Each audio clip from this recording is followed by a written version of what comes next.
2018년 가을 장로들과 책임행자들을 위한 훈련 집회 마지막 메시지인 9번에 왔습니다. 다시 한번 전체 주제를 우리가 기억할 필요가 있습니다. 부활하시고 승천하시고 모든 것을 포함하신 그리스도를 하나님의 왕국의 발전으로서 번식시킴입니다. 메시지 1번부터 9번까지는 전적으로 사도행전을 배경으로 삼고 있습니다. 사도행전은 부활하신 그리스도의 번식에 대해서 말하고 있습니다. 특별히 맏아들이신 부활하신 그리스도의 번식의 목표는 바로 하나님의 왕국인 교회들을 산출하는 것입니다. 그러므로 우리는 메시지 1번부터 4번까지는 엄밀히 말하면 부활하시고 승천하시고 모든 것을 포함하신 그리스도의 번식에 대해서 말했습니다. 우리는 메시지 1번부터 4번에 이 번식이라는 단어를 누려왔습니다. 이런 번식의 목표는 바로 하나님의 왕국의 발전을 가져오는 것입니다. 그러므로 메시지 5번부터 8번까지는 이런 왕국의 발전에 관한 것을 보았습니다.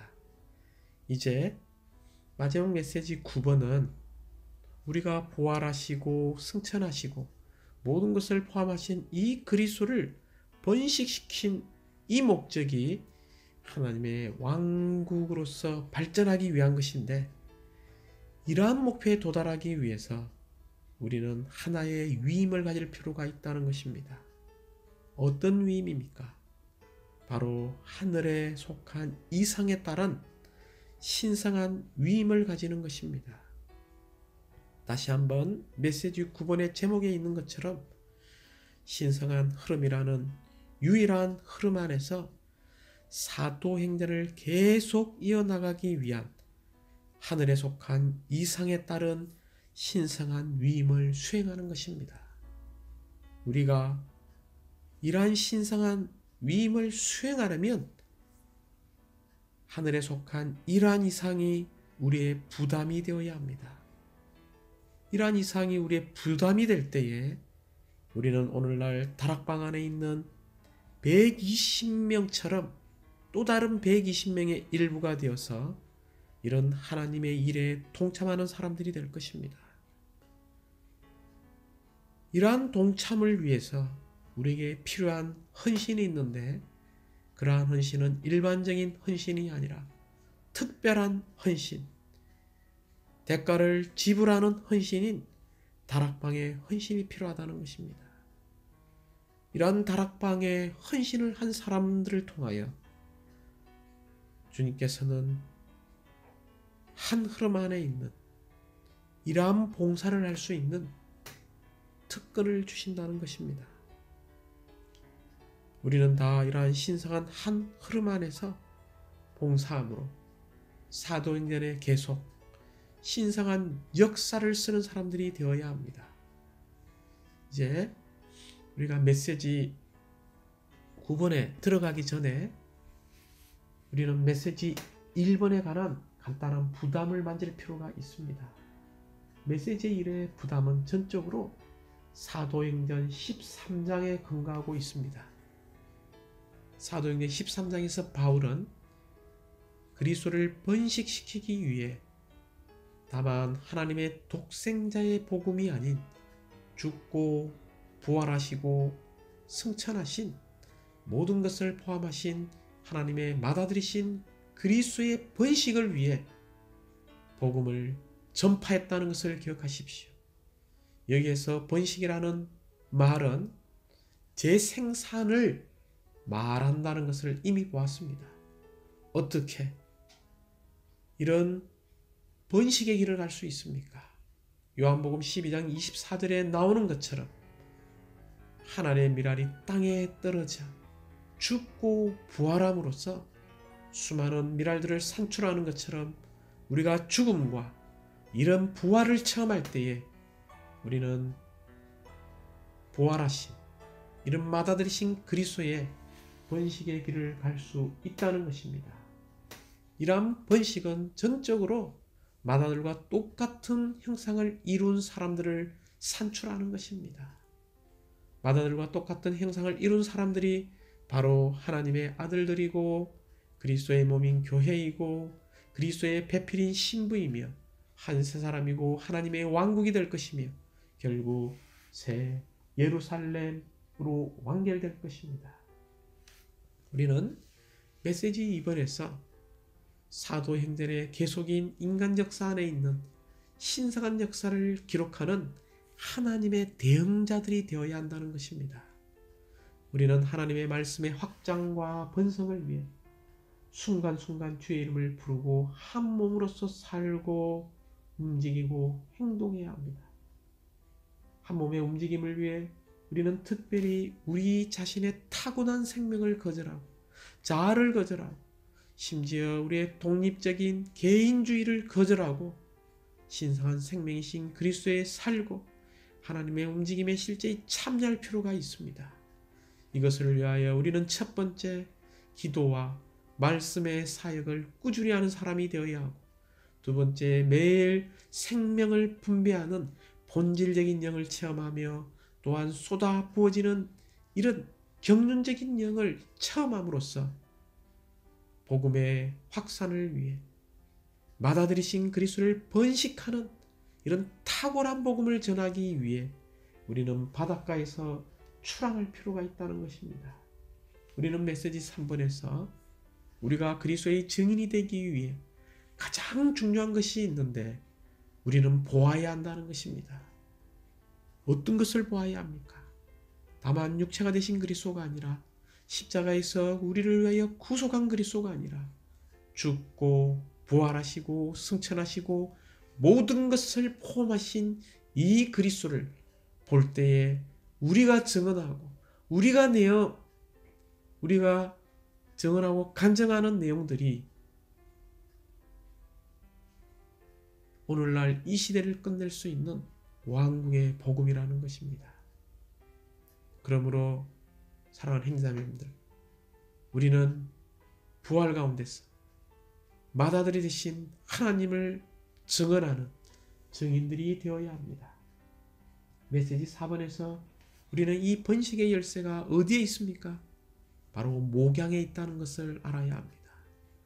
우리가 그리스도를 번식시킴에 있어서 열쇠가 되는 실행은 하나님의 갈망에 따라 하나님의 뜻에 따라 목양하는 증인들로서 우리는 주님을 첫째가는 사랑으로 으뜸의 사랑으로 세상의 사랑으로 사랑하는 양떼들의 본이 되는 목양의 길을 가기 원합니다. 이제 우리는 메시지 5번에서 하나님의 건축물을 위해 돌구주가 되신 그리스도를 우리가 체험하고 누려야 되죠.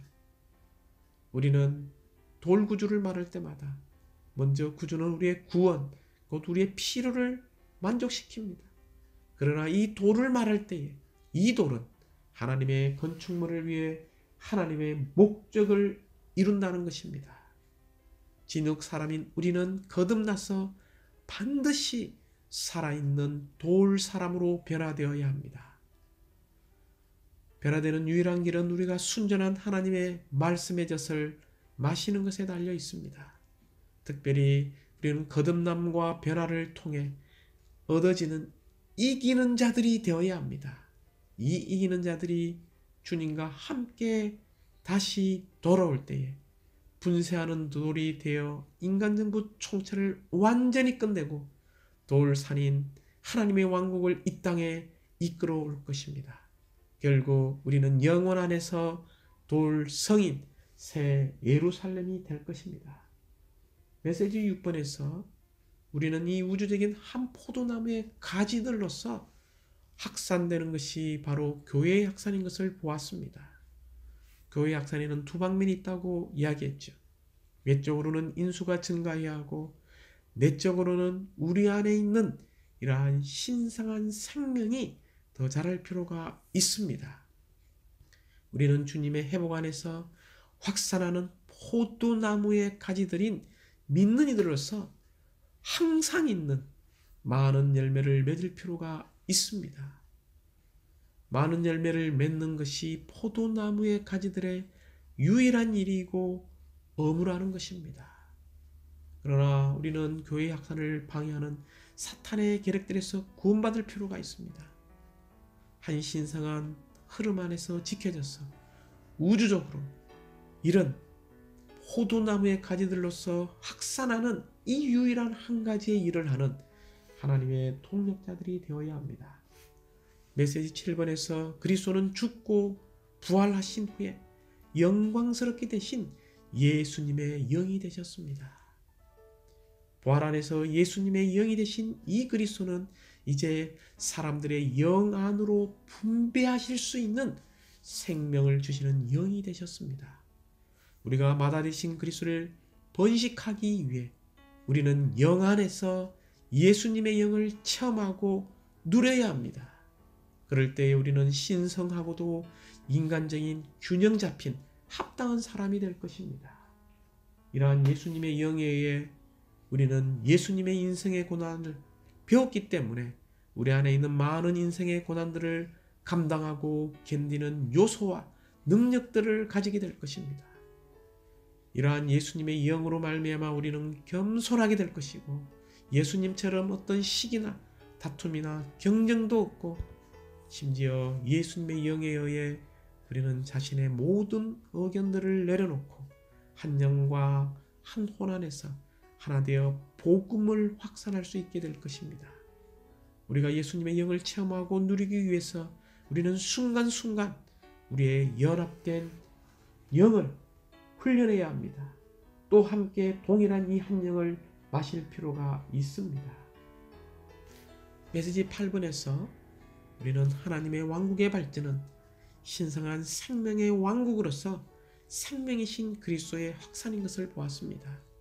주님께서 그분 자신을 말씀을 통해 이 하나님의 왕국의 씨를, 이 왕국의 씨이신 그리스도 자신을 우리 안에 뿌린 것을 보았습니다.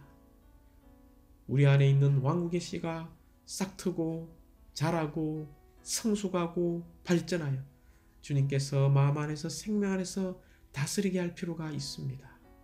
그러므로 우리는 반드시 주님께서 우리 안에서 보좌에 오르시도록 허락해 드려야 하고 하나님의 왕국이 우리 안에서 발전하도록 신성한 생명의 다스림 안에서 살 필요가 있습니다.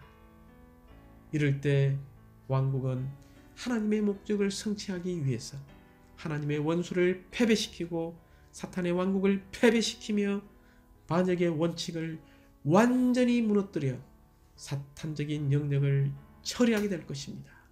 이것이 하나님의 왕국입니다. 이제 메시지 9번에 왔습니다. 메시지 9번의 제목은 다시 한번 신성한 흐름이라는 유일한 흐름 안에서 사도행전을 계속 이어나가기 위한 하늘에 속한 이상에 따른 신성한 위임입니다.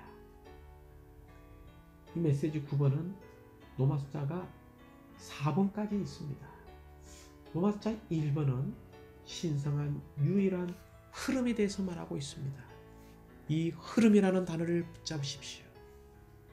로마 숫자 2번은 이 신성한 유일한 이 흐름 안에 산다면 우리는 참된 사도행전을 계속 써내려가는 사도행전의 계속이 될 수 있는 사역자와 증인이 될 수 있다는 것입니다. 로마자 2번에서는 사역자와 증인이 된다는 것을 기억하십시오. 로마자 3번에서는 우리가 사역자와 증인이 된다면 우리는 참된 신성한 위임을 수행할 수 있는 사람들이 될 것이고 사도행전의 계속 안에서 그리스도의 몸의 증가와 건축을 위한 이 일들을 지속할 수 있다는 것을 보여줍니다. 그러므로 로마서 3번에서는 신성한 위임이라는 단어를 붙잡으십시오. 로마서 4번에서는 우리가 이러한 신성한 위임을 담당할 수 있는 사람들을 말하고 있는데 그들은 다만 바닷가의 이런 일반적인 헌신이 아니라 다락방에서의 헌신, 정말 특별하고도 값비싼 좁은 길을 가는 이 주의 회복의 길을 갈 수 있는 이런 다락방의 헌신이 필요한 것을 보여주고 있습니다. 먼저 로마자 1번에서 우리는 신성한 유일한 흐름, 이 흐름은 어떤 흐름입니까? 바로 흐르시는 삼위일 하나님이십니다. 생명의 원천이신 아버지와 생명의 셈이신 아들과 생명의 강이신 그 영이신 흐르시는 삼위일 하나님이 신성한 유일한 흐름이라는 것입니다. 이 흐름의 근원은 어디서 흘러나왔습니까? 계시록 22장 1절을 볼 때에 이렇게 말하고 있죠. 또 그 천사는 나에게 수정처럼 빛나는 생명수의 강을 보여주었습니다. 그 강은 하나님과 어린 양의 보좌에서 흘러나와 그 성의 길 가운데로 흐르고 있었습니다. 이 흐름의 근원은 바로 하나님과 어린 양의 보좌라는 것입니다. 이러한 흐름의 근원은 하나님의 어린 양과 보좌로서 흘러나오기 때문에 오직 한 흐름이요 한 신성한 흐름이라는 것입니다. 어느 가운데 보좌는 하나밖에 없습니다. 그러므로 우리는 이 한 흐름, 이 신성한 한 흐름 안에 지켜질 필요가 있습니다. 이러한 신성한 한 흐름 안에 거함으로써 우리는 참되게 어느 주 가운데 주님의 오직 한 일을 할 수 있는 흐름 안에서 살게 될 것입니다. 다시 한번 하나님의 일은 생수의 흐름 안에 있는 일입니다. 이 흐름이 있는 곳에는 하나님의 생명이 있고 몸의 교통이 있고 예수님의 증거가 있으며 또한 하나님의 일이 있습니다. 이것은 전적으로 생명의 흐름이고 교통의 흐름이며 증거의 흐름이고 하나님의 일의 흐름입니다. 우리는 반드시 이 흐름 안에 있을 필요가 있습니다. 우리가 이 흐름 안에 있지 않는다면 우리는 생명 밖에 있게 되고 몸의 교통 밖에 있게 되며 주 예수님의 증거 밖에 있게 되고 하나님의 일 밖에 있게 되는 것입니다. 그러므로 우리가 단순히 이 흐름 안에 거하기 원한다면 우리는 이 보좌로부터 흐르는 이 흐름을 체험하기 원합니다. 이 보좌를 주님께 드림으로써 우리 안에 흘러나는 이러한 유일한 신성한 흐름을 체험해야 합니다. 이럴 때 우리는 참된 사도행전을 계속 쓸 수 있는 인간 역사 안에 있는 신성한 역사를 쓸 수 있는 사역자와 증인이 될 것입니다. 사역자와 이 증인이 되기 위해서 우리에게 필요한 것이 있는데 그것은 바로 사도행전 29장 19절에 나오는 것처럼 바울행전님이 선포했죠. 아그리빠 왕이시여 그러므로 내가 하늘에 속한 그 이상을 거스리지 않고 하늘에 속한 그 이상은 무엇입니까? 바로 그리스도와 교회에 대한 이상입니다. 바울은 과정을 거치고 완결되신 3일 하나님을 담고 이 하나님으로 채워지고 이 하나님을 표현하는 그릇인 사람, 하나님의 비밀이신 그리스도, 곧 그리스도의 몸이자 그리스도의 비밀인 교회에 대한 하늘에 속한 그 이상을 결코 거스르지 않았습니다. 이러한 사람만이 사도행전의 계속 안에서 살 수 있고 사도행전의 계속의 역사를 위해서 수고할 수 있는 사역자와 증인이 될 수 있습니다. 이런 사역자와 증인이 된 사람들은 바로 이상이 부담이 되었기 때문에 신성한 위임을 수행할 수 있는 것입니다. 이러한 신성한 위임은 무엇입니까? 바로 누가복음 4장 18절부터 1절에 나오는 바로 희년을 선포하는 것입니다. 희년이라는 것은 주님께서 기쁘게 받아들이시는 해를 성취하는 일을 수행하는 것입니다.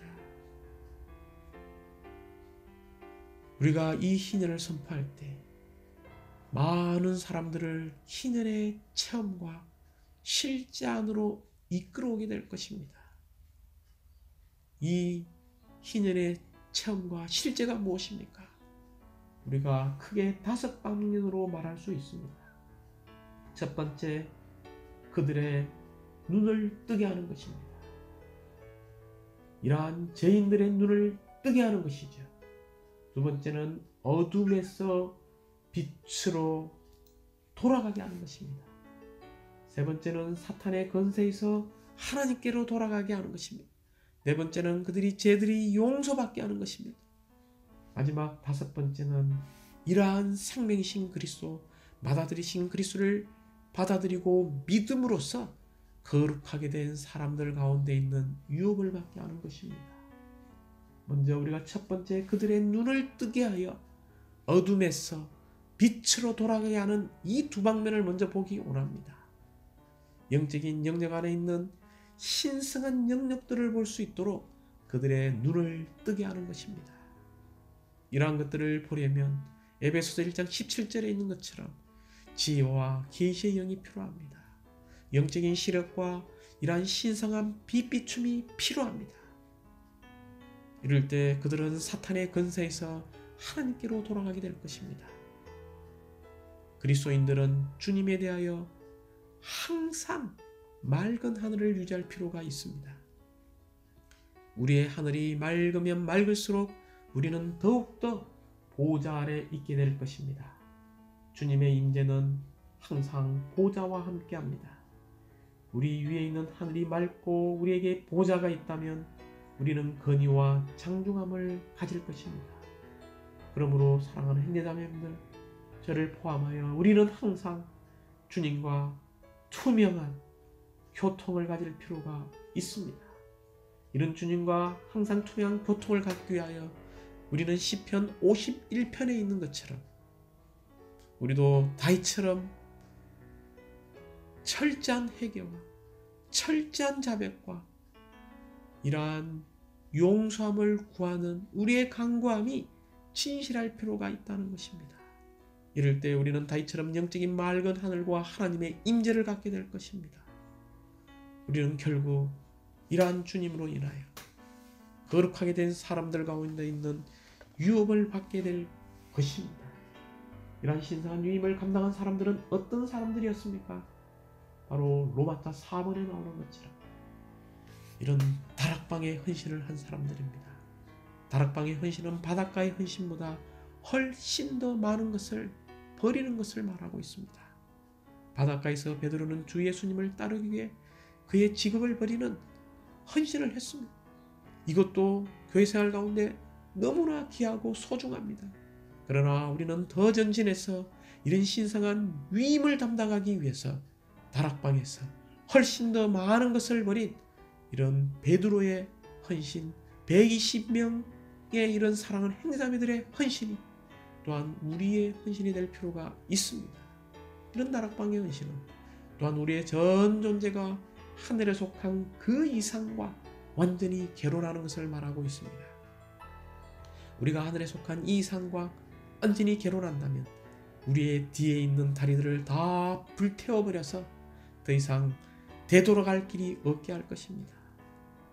심지어 하늘에 속한 그 이상과 우리가 결혼한다면 언약이신 기름 바르시는 영께서 우리 안에 발라지는 것을 체험하게 될 것입니다. 그러므로 이러한 다락방의 헌신은 결코 값싼 것이 아니며 값비싼 것이며 큰 희생이 따르는 헌신인 것을 기억해야 합니다. 오직 이런 다락방의 헌신을 한 사람들을 통하여 주의 회복이 수행된다는 것입니다. 이런 다락방의 헌신을 한 사람, 주의 회복을 수행할 수 있는 사람들은 하나의 번제물로서 완전히 불태워진 120명이었다는 것입니다. 이들은 눈이 열리고 마음이 감동된 사람들이었고 심지어 세상을 바꾸고 시대를 전환한 사람들이었습니다. 그러나 기억하십시오. 이러한 사람들은 다수였습니까? 소수였습니까? 절대적으로 소수였습니다.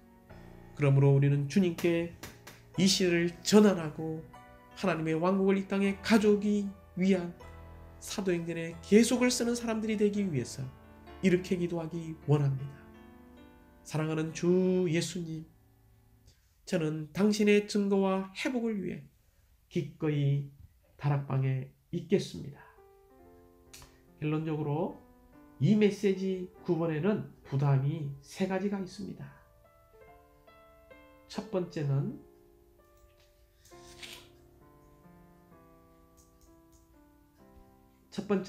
신성한 흐름 안에서 봉사하는 것을 배워야 한다는 것입니다.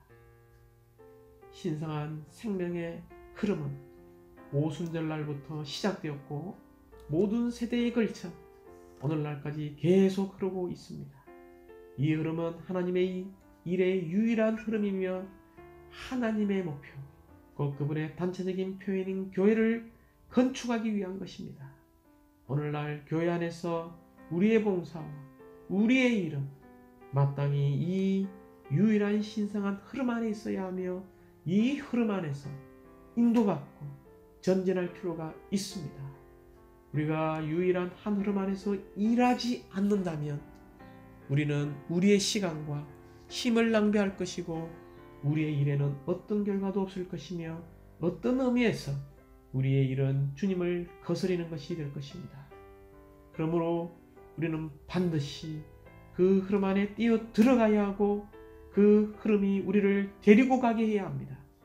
우리는 유일한 한 흐름 안에서 주님을 섬기는 것을 배워야 합니다. 두 번째 메시지 9번의 부담은 우리에게 특별한 헌신, 값비싼 헌신인 다락방의 헌신이 필요하다는 것입니다. 사도행전 1장은 예루살렘의 다락방에 대한 것을 말하고 있습니다. 이 다락방에서 120명의 주님을 사랑하는 사람들은 10일간 한마음 한 뜻으로 기도했습니다. 그들은 기도를 했을 뿐만이 아니라 자신을 주님께 헌신했으며 참되고 실질적으로 그들 자신을 주님께 드렸습니다. 베드로는 바닷가의 헌신을 통해 자기의 직업을 버렸죠. 그러나 다락방에서 그는 훨씬 더 많은 것을 버렸습니다. 여기서 그는 새로운 종류의 헌신, 곧 일반적인 헌신이 아니라 구체적인 헌신을 했습니다. 특별히 4가지의 구체적인 헌신을 했죠. 그들의 조상의 종교를 버렸습니다. 두 번째 고향을 버렸고, 세 번째 친척과 이웃과 친구를 버렸습니다. 마지막 4번째는 목숨을 완전히 내맡긴 사람들이 되었습니다. 메시지 9번의 마지막 3번째 부담은 우리가 신성한 위임을 수행하는 사람이 되어야 한다는 것입니다.